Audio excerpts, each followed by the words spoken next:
ሄሎ አንተ ፈሪ ለምን አባ ነው ቀጥረኸኝ የቀረው? ድሮም ሽንታም እንደሆን ካውቃለሁ። አሁን በስምምነታችን መሰረት ቃጁ የኔ ናት። በአንተ ቤት አራዳ ነህ፣ እኔ ደግሞ ፋራ። ሰማኛለህ? እስካሁን ስለዘገዩ ራሱ በራሴ አፍሬያለሁ። ምንድነው የምትቀባጥረው? ምን እንደማወራ በትክክል ታውቃለህ። የኛ ኒንጃ ኒንጃ መሆኔን አወቅ? እሱማ ተመስገን ነው። ወንድ ኮንክ ማክስን አውልቃ አትፋለምም ነበር? ማክስ አድርገህ ስለመታኝ ያሸነፍከኝ እንዳይመስልሽ። ሰውዬ ያማል እንዴ? እኔ መቼ ነው ማክስ አድርጌ የመታወክ? በቃ ካድክ ማለት ነው? እኔ ምን ያስክደኛል? ቀጥረኸኝ የጠፋኸው አንተ።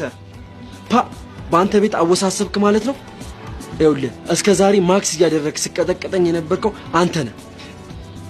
እኔ ነኝ እንዴ? በቃ አሾፍክ። አሿፊውም አንተ ነህ። ቀጥረኝ ቀርተህ ማክስ አድርገህ ደበደብከኝ ምናምን ስትል ትንሽ አይደብርም? ብቻ እንኳንም አወቅኩ። እንዴት አድርጌ እንደምበቀል አሳያለሁ። ና ወንድ ከሆንክ አሁን ተበቀለኝ። እንተያያለን። አቡ በቃ ተፋተኝ። ምን አይነት ጀዝባ ነው በእግዚአብሔር።